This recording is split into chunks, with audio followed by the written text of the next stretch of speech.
I'm the windbreak. Sorry? I'm the windbreak. You're the windbreak. What's your name? Ian. Andy Foster.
Hello. Thank you so much for being here today. It's lovely to see the beauty of human diversity. And we're going to start with a karakia. Debbie. You don't actually seem to be here, but Shannon's here. Shannon, if he's not here to do a karakia, are you happy to do one? Yeah. Is that all right, Juliana? Yeah, perfect. Teammates Mickey.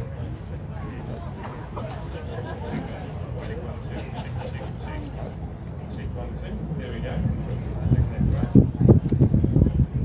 Tēnā tātou e mihi ana kia koutou I te rā nei I roto I te tāne o te whanganui a tara ka mihi aku rā ki ngā tangata whenua, ngā tangata waikaha e ngā tangata pāremata ka mihi atu kia koutou I te reira, nō reira, ni noi tātou. Manoa mai te Māori, manoa mai te Māori raki. Ko te Māori kei au, he Māori tikua, ka paparu mai te pō, tau mai te Māori, haumi e, hui e, haumi e. Tēnā tātou. Kia ora.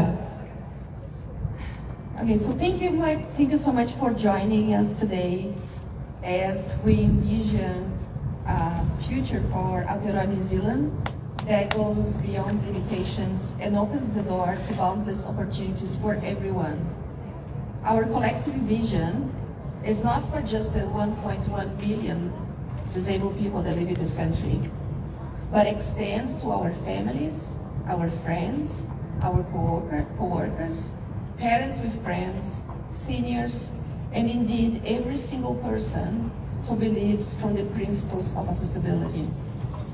We believe in a New Zealand where they call nothing without us about us echoes through every legislative decision, policy change, and societal shifts. Our call to action is clear: to actively participate in the review process of the Accessibility for New Zealanders Bill. And it's not just a legal document, but it's our gateway to a more inclusive, vibrant, and prosperous nation. In my mind's eye, I see a New Zealand where every individual, regardless of their abilities, has the means to reach their potential. This vision extends beyond disability, beyond barriers. It's about showcasing our collective value to the world, where diversity is not just acknowledged, but celebrated. This year is pivotal moment where we turn our rights into tangible reality. A bill with enforceable standards is not just a piece of legislation, it's a catalyst for change. It's the inception of a new industry, the industry of accessibility. And this industry just won't only break down barriers, it will create new business opportunities. It will create innovation and, most importantly, generate jobs as well. I witnessed the transformative power of such initiatives in other countries, and a ripple effect, the positive change that goes beyond compliance and become a way of life. It's a win-win-win. Individuals gain access, businesses thrive, and a society as a whole becomes more resilient and dynamic. Now, it's true that governments often express concerns about the costs of making things accessible, but I invite you to consider what is the cost of exclusion. The loss of human capital when we lack inclusive education and work environments are immeasurable. Retrofitting built environments cost 10 times more than just making them accessible in first place. Together, let's pave the way for Aotearoa New Zealand, where inclusivity isn't just like a buzzword, but a guiding principle. Let's harness the power of accessibility to propel our nation forward in a future where everyone has a chance to thrive. I will now call our dear Honourable Penny Simmonds to deliver the petition and invite her to speak.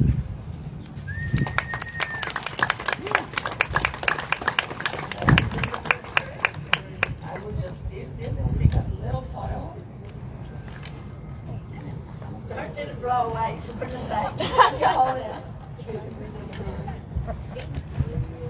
So 2,187 people signed a petition calling for redrafting of the Accessibilities for New Zealanders Bill. Thank you so much for receiving the petition and being here.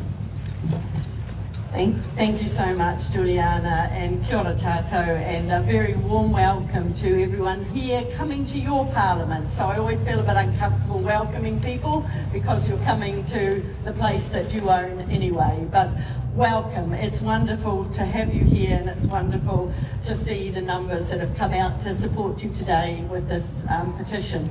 So I was involved in the process with the petition in the last government. I was on the select committee, heard the submissions that came in, and to the credit of the previous government, they then stopped the process because we heard your voices saying that this didn't go far enough, that it wasn't the bill that you wanted to see go through.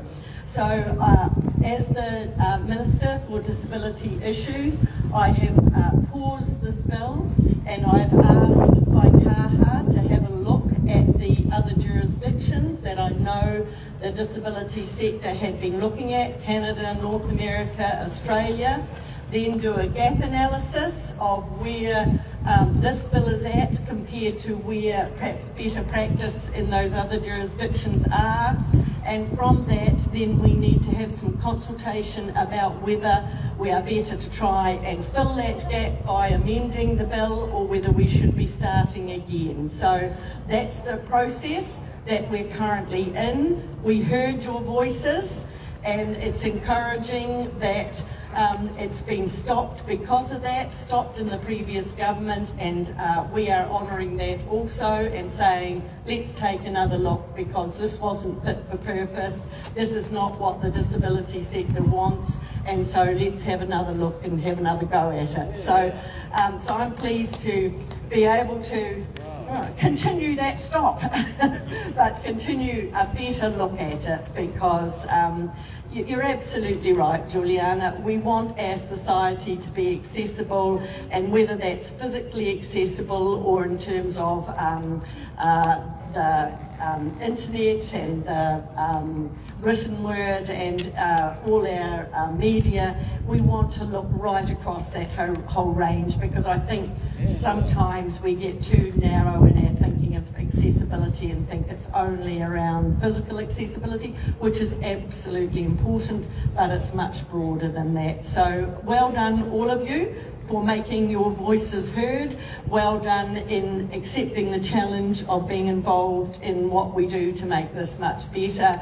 Thank you so much all for turning up today in force. This does reinforce to all the politicians that are here, and I acknowledge all the various MPs who are here.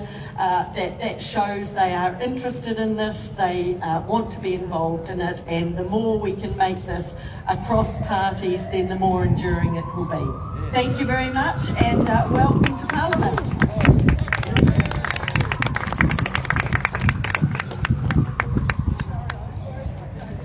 Tēnā koutou, tēnā koutou, tēnā tātou, tēnā koutou katoa. I'm Dr. Lisa Seerup. I'm President of Hearing New Zealand.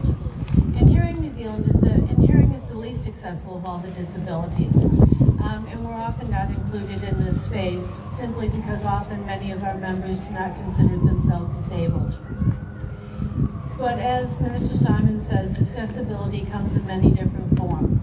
I was talking about accessibility during COVID, and we had wonderful sign language interpreters. What we lacked often is the captioning that 880,000 New Zealanders would have relied on desperately.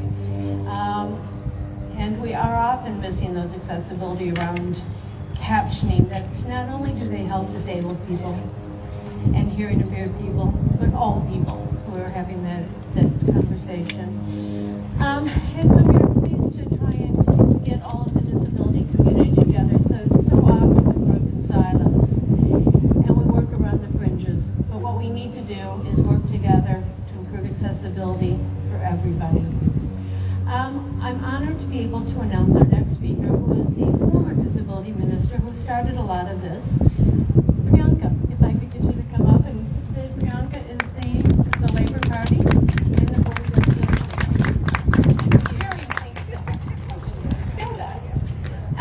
Tēnā koutou katoa, ngā mihi nui kia koutou. Thank you. And I'm going to begin with a word of thanks to Access Matters, Juliana, to you, your team, to everyone who's been involved in ensuring that voices of people who would be most impacted by this legislation is heard. But it's not just that, it's about the wider issues that face our disability communities as well. So can I thank you for your ongoing advocacy in this space. Absolutely aligned with the outcomes that we want to see in terms of equity of opportunities, equity of outcomes for everyone, including our disability communities. That's something that I've always stood for. I have always said that I believe that everyone deserves to feel safe, to feel valued, respected, a sense of belonging, and to be supported to be able to participate fully. And that's why when we were in government, we established Whaikaha, the Ministry of Disabled People, because we had a system, and to an extent we still do, had a very fragmented system and wanted to ensure that we had one agency that was responsible for driving better outcomes for our disability communities. And that's where Whaikaha came from. That also represented a shift that so many were fighting for, a shift from a medicalized model of looking at disabilities to a social model where we don't fix the person, but we acknowledge that society is broken, that there are too many barriers, and that we need to fix that. That's also why we put record investment in support services, in support for our disability communities. It's why we committed to the minimum wage exemption, but replaced it with a wage supplement so that we didn't lose jobs, but disabled people got at least the minimum wage as well. And that's why we will continue to fight alongside you as well. Because, and as Penny mentioned as well, I inherited the accessibility bill for New Zealanders legislation when it was at Select Committee. That's when I became the minister. I heard loud and clear that people wanted more, that our communities wanted a system that was stronger. And so I put pause on that bill, because at that point I was wanting to come out and engage to see how we could work together to strengthen that legislation. But then a little thing called the election happened, and now you've got a National Party minister from the party that put in writing that the bill should be withdrawn and redrafted with the community. So that's what we will be holding this government to account to, and I understand what all of you will be doing as well. The final point I'll make, the 6.5% cuts that this government wants to make to whaikaha will destroy them and will absolutely be devastating for our communities. So I implore you to stand alongside as we fight for a better bill, to also fight for a better system and a better society. Funding cuts will not get us there. So once again, can I say a huge thank you for your ongoing mahi. I know it is exhausting to be able to continue to fight for what people deserve in terms of minimum requirements that our communities deserve. But know that we will stand alongside you and continue to fight as well. Can I end where I began with a huge word of thanks to the individuals, the organisations and the sector that stands behind this mahi. Nō reira, tēnā koutou, tēnā koutou, tēnā tātou katoa.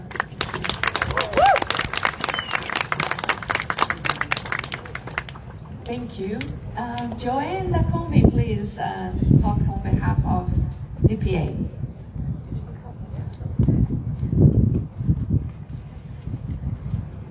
Thank you for the opportunity to speak to you today. Kia ora and a warm welcome to each and every one of you. And I thank you for taking the time to come and join us today. I realise the weather is not the kindest. My name is Joanne Dacombe and I have the privilege of serving as the President for the Disabled Persons Assembly, or DPA. Our organisation is dedicated to advocating for systemic change on behalf of disabled people across Aotearoa New Zealand. Today we DPA stand before you with a sense of urgency and purpose, rallying behind access matters and their petition. Together we echo the crucial call for an accessible Aotearoa New Zealand that embraces all members of our diverse community. At DPA we recognise the critical need for change. The current draft bill, with its structural flaws and lack of substance, fails to address the accessibility barriers faced by disabled people.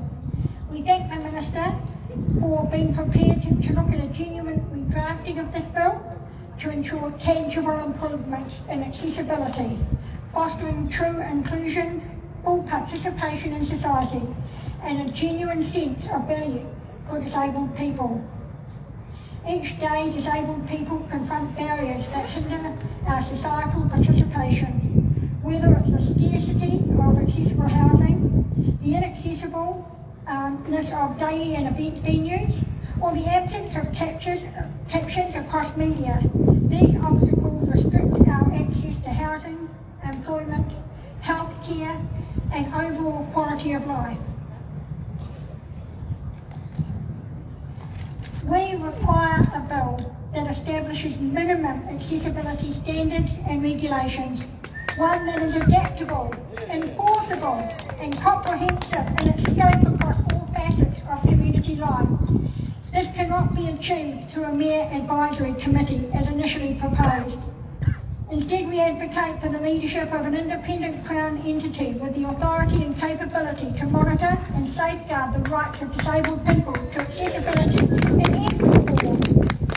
To the Minister and decision makers, we implore you to continue to heed the voices of disabled people, both through past submissions on the bill and the ongoing readiness of our community to contribute to this vital work. We thank you for your willingness to consider the redrafting of the bill and urge you to foster a collaborative process that centres the expertise and lived experiences of disabled people themselves. Together, let us embark on this journey toward a more inclusive and accessible Aotearoa New Zealand, where every member of our society is empowered to thrive. Thank you all for listening.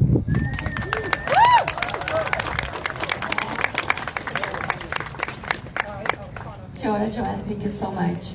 I will call now Kahurangi Carter, Green List MP and Green Party spokesperson for disability issues.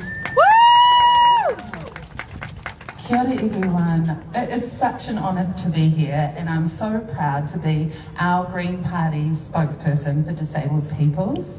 Together, united, we will send a strong message to this government. For too long, disabled people have been marginalised, facing daily barriers that impede our ability to fully be ourselves and flourish in society and in our communities. We've been let down by legislation like Accessibility for New Zealand Bill, introduced last year, which woefully falls short of upholding disabled people's basic human rights. We've been fighting for the bare minimum for far too long. And look at you all, you're all looking gorgeous in our orange today, aren't we? Woo! We can and we must do better. I acknowledge and mihi to you all for the mahi you undertake in your communities across the motu, pushing to dismantle ableism, to have better recognition and better outcomes so you can fully participate in your communities. Being here with you all today gives me hope. I mihi to you not only for being here today, but for all of the mahi that you will do in the future. This sends a strong message to the government that anything less than meaningful legislation that takes concrete steps to uphold our community's human rights is not acceptable. Absolutely. Woo. New Zealand is decades behind when it comes to accessibility legislation. We all know this. Literally last week, I was in Christchurch looking at offices for our new Green Party office, and out of the 5 locations, only 1 had an accessible disability bathroom. And sometimes those disabled bathrooms, you can't reach the slope. These are just real basics, aren't they? So it is real, but we will continue to fight. We need robust accessibility laws with enforceable standards now. Legislation that actually centres and uplifts our community's voices. Legislation that upholds both our community's human rights set out in international law and in Te Tiriti o Waitangi. Legislation that creates intergenerational change for our communities, ensuring our tamariki and every generation after have the resources available to become the next generation of leaders, not just within our community, but for Aotearoa and the world. This means having those enforceable accessibility standards so that when we are looking for offices, there are disabled toilets available for everybody. Establishing regular implementing a barrier notification system and offering a free dispute resolution process. Accessibility legislation is not just a matter of inclusivity, but a crucial step in ensuring equal opportunities and rights for all. Look, I'm speaking to you today as our Green Party disability spokesperson, but our Green MPs, including a range of disabled Green MPs, working alongside our network of disabled Green members, have had the privilege to fight for all public housing to be accessible, to individualise benefits so that disabled people seeking income support don't end up further in poverty, to increase the child disability allowance, to stop the deportation of disabled migrants, to ensure disabled people's voices are actually guiding policy making. It seems pretty simple. Makes sense, right? For better transport options for disabled people and abolishing minimum wage exemptions for disabled people. Kia ora. Thank you so much for this time. To Juliana, Access Matters and the many other groups who have made today possible. I thank you and look forward to continuing advocating and fighting alongside you, because disability rights are human rights. It is that simple. Mō ora.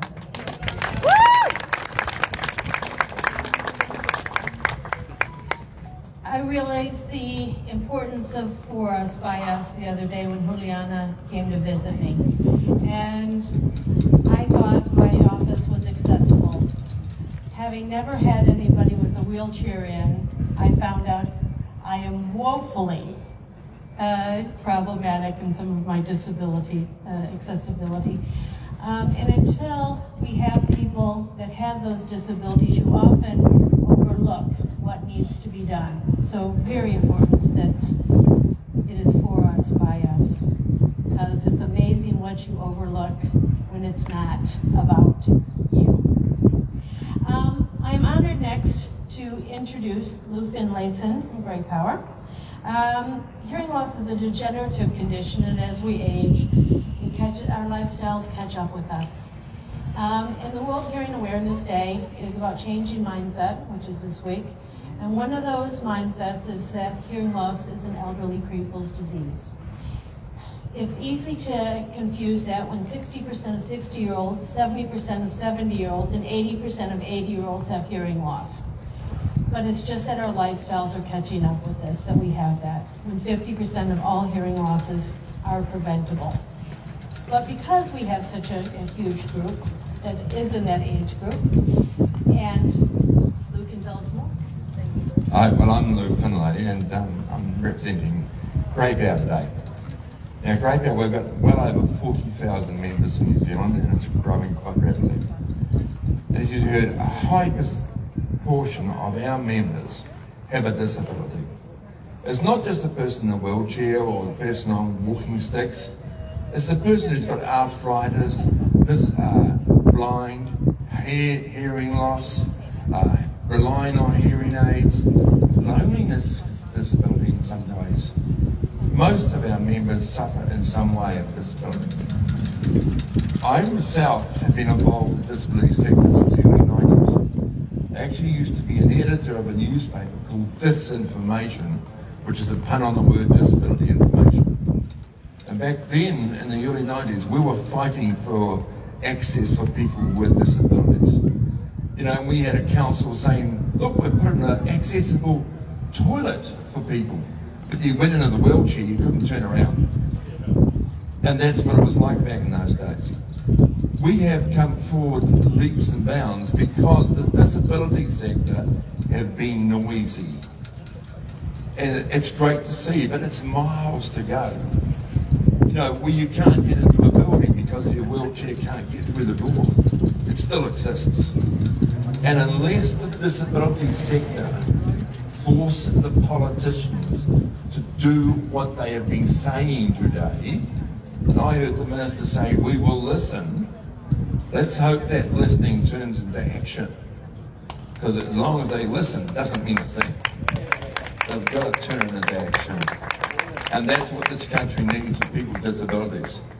I've always hated the word disabled.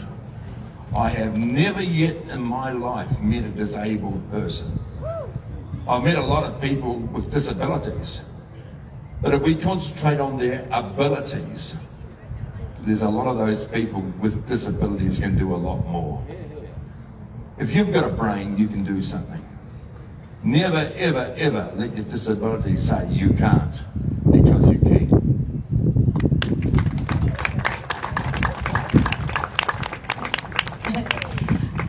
And I'm happy to introduce our next speaker, which is Takutai from the Maori Party. We all know that the Maori and Pacifica communities are much impacted on our community numbers. So I'm going to hand it over to Takutai. Thank you. O tēnā koutou katoa, ngā mihi mahana ki a koutou I tēnei ahiahi. Firstly, just to say a big apologies from Fire Debs. She's held up with a big kaupapa at the moment with all these bills that have been pushed under urgency, and she got one that's dropping this afternoon. So she wants to send her aroha and wants to acknowledge our manahaua whānau and to say that she is here, she is listening, and she looks forward to be able to spend more time with our manahaua community and whānau. So ngā mihi kia koutou from Fire Debs. Ko Takutai ana, Tarsh, Kemp tōku ingoa, nā raure Ngāti tūwhare toa, me nā iwi mōkai pātia ahau. I am the very privileged member for Tamaki Makaurau for Te Pāti Māori. Kia ora. Thank you for this afternoon. You know, Te Pāti Māori has a real advocacy and love for our manahaua whānau. What we want to say is we're the party that never leaves anybody behind, but what we do need to do is get better at listening and learning and finding out better ways to be able to engage with our manahaua whānau. So we want to make sure that we are, you know, being more accessible to have those conversations with our whānau. Secondly, we want to make sure that all our marae are accessible for whānau. You know, without not, there's a lot of work that needs to be done for our people. And then we come here, this place is not accessible for manahaua. I mean, if you're an MP, manahaua MP here, you'd struggle inside this whare. So, as a parimata, they need to get better. We've got to do better for manahaua. And that's some of the barriers that we want to work on here in Pōneke for our whānau. We've got to do better. That's the biggest message that I can share and say. We are here, we want to learn more, we're here to listen, but we also must turn that into action and activate what it is our whānau, like you're all here today, coming out here on a beautiful Pōneke afternoon. And that's what we've got to be here to do. So, lots of aroha, ka nui te aroha ki a koutou katoa. Kia ora. Thank you. We'll invite now Katrina Matich to speak. She is an award-winning balloon artist that every time we say, like, look, we need to do some noise at Wellington. Are you happy to come and help with the balloons? And here she is.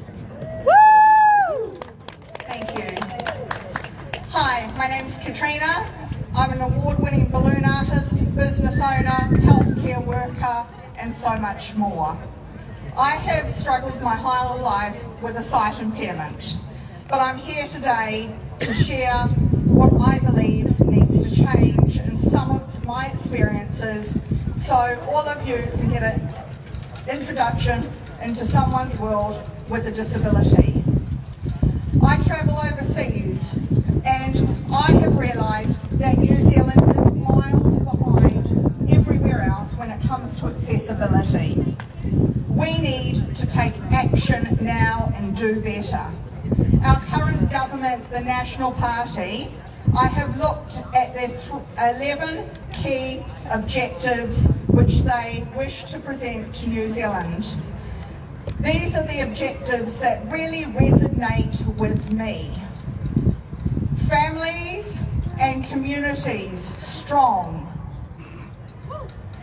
Equal rights and equal opportunities. I feel currently this is not happening. If we have a strong community and want to build strong families, this can only happen if we have accessible buildings, accessible employment, and accessibility truly understood. Along with this, we need to get better with inclusion. When it says we are an inclusive society, how can we be inclusive when I go out to my local community and there is one restaurant out of 70 that has a wheelchair toilet and bathroom? Only 2 of these restaurants are accessible by wheelchair. We as a business need to get better with business owners. We need to support our business owners with education and finance backing so we can be an inclusive society. We need to enable these business owners to grow strong communities, to grow strong family values, and act upon these, because we all matter. We all have something to contribute, but without government support, it is going to be very hard. But we can make a difference. So I urge you, all of you, to speak up and share the problems within your community with your local MP, because often the public are not aware of the challenges and barriers disabled people face. It wasn't until recently I witnessed a lady who was fully blind trying to buy a coffee in a local petrol station, and the petrol station owner refusing her entry due to the the guide dog. This is not allowed. I had to go in and explain that this is a basic human right. We all can do better.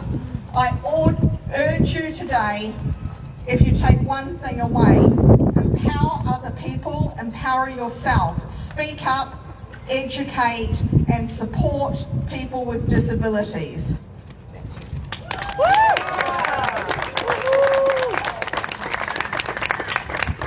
Thank you so much, Katrina. I invite now Sean Prenter from the National Disabled Students Association.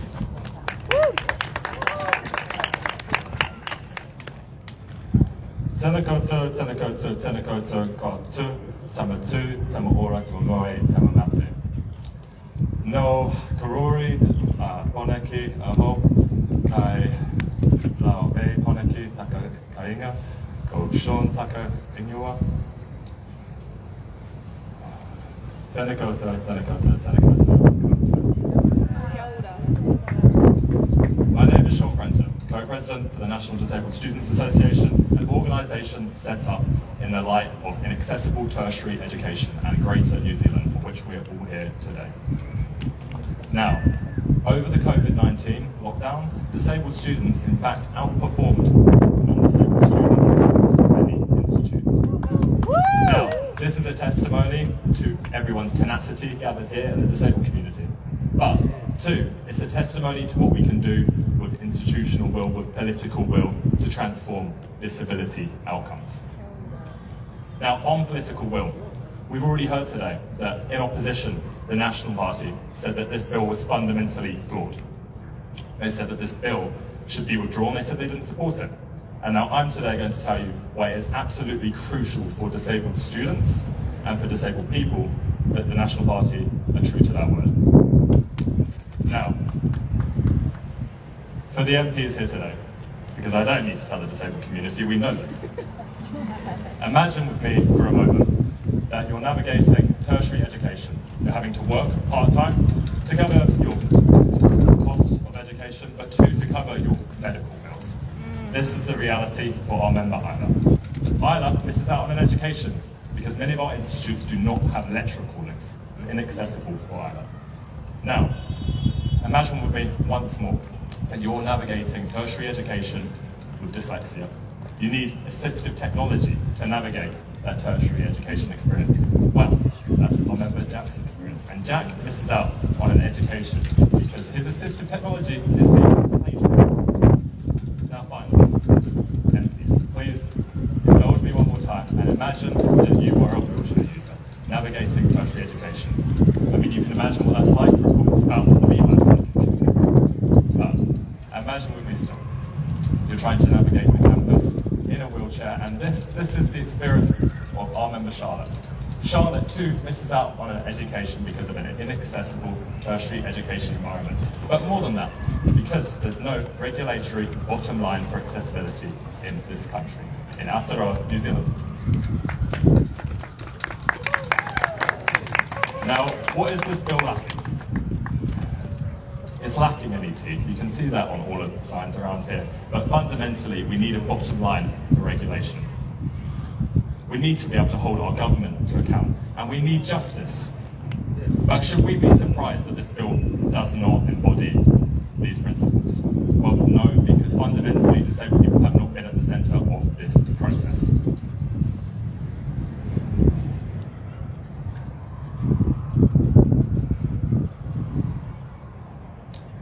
So from here, I cast my mind to what I think of Aotearoa New Zealand as a nation, and that is that I see New Zealand as a country where everyone gets a fair go. And I think it's about time that disabled Kiwis got a fair go. If this is the New Zealand that you believe in, then I compel you to talk to your local MP and to tell them to withdraw this piecemeal legislation. Tēnā koutou, tēnā koutou, tēnā koutou katoa.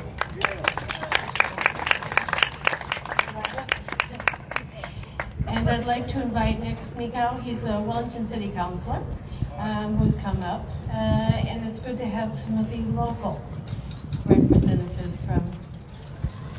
Woo! Tēnā rā koutou. Kei te mihi kia katoa kua huihui mai I te roki nei o te Aotearoa o Taraki whānui o ngā titorangatira. Me pukunui tātou katoa I ngā tangata whaikaha I ngā rohe o Pōneke nei I te motu o Aotearoa I te ao katoa no hoki. So tēnā rā koutou katoa huihui mai. Kia ora everybody, my name is Nīkau. I actually just want to offer my mihi to the previous speaker, the president of the Disabled Students Association.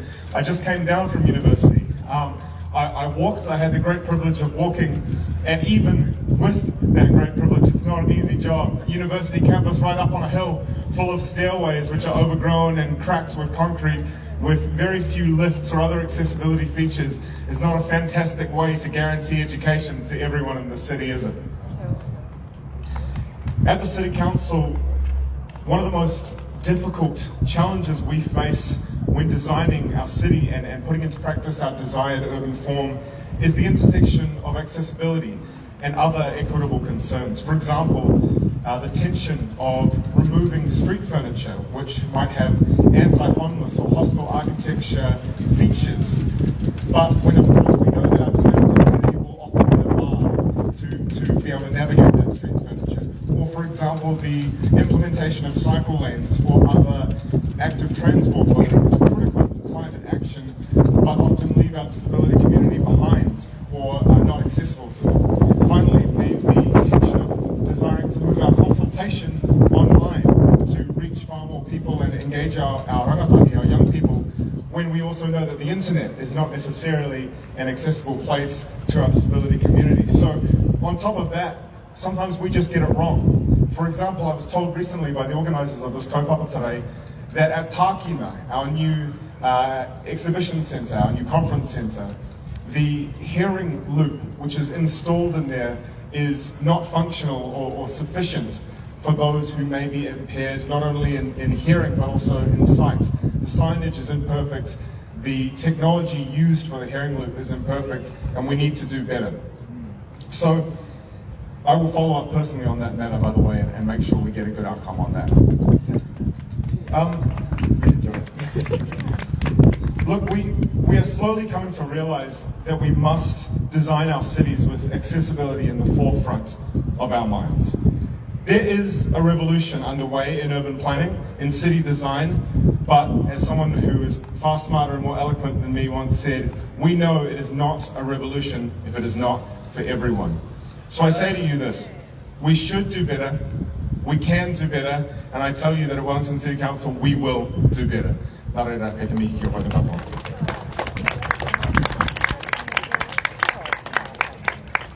Thank you so much. What we're doing here today is just another demonstration of our resilience, our persistence, and our desire to be considered full citizens of this country.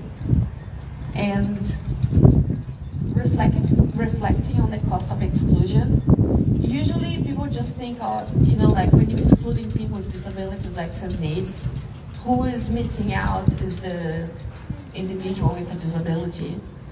But I invite you to think about people who don't have the privilege to interact and to engage with the breadth of our human diversity. They are missing out so much, I lived half of my life without a disability, and I was the kind of person that was totally clueless and wouldn't feel comfortable interacting with someone with a disability. until that challenge landed on my backyard. And it's been so amazing, such a journey, because through the work of advocacy, I got to engage with people from, all sort of backgrounds, and you learn so much, and it's beautiful.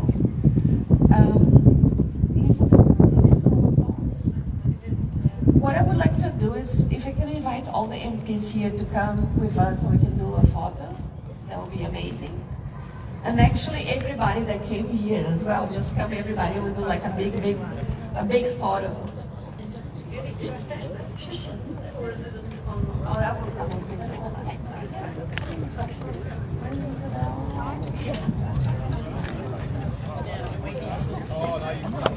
We want some. Live feed. Sorry. I think it might have got me in it.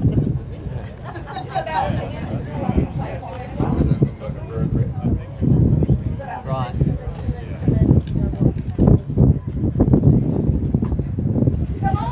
Come on, everybody! Come. Emma, Ian, everybody. Ian, come here.